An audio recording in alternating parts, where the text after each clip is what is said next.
In 36 years, I never thought I was going to die until that night right there.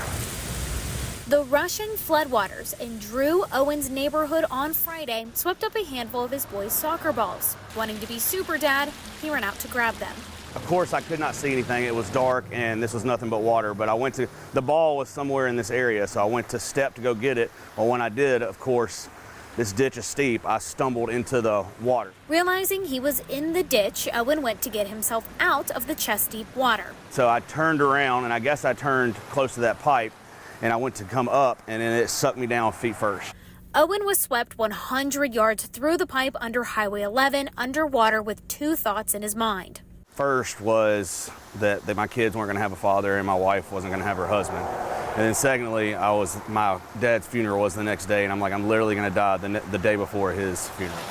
45 seconds later, a tree branch is what saved his life. I came out, the water was still flowing, but I was able to grab a tree branch.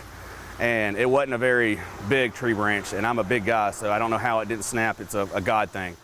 Owen's wife, Casey, and their 3 sons realized Drew had been gone for a while. It was 15 minutes later when he was walking back to the house, bruised and scratched, but thankful to be alive.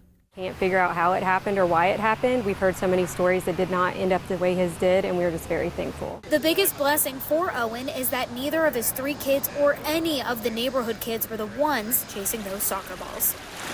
And what if they would have chased that ball and tried to get it? They would have most likely drowned.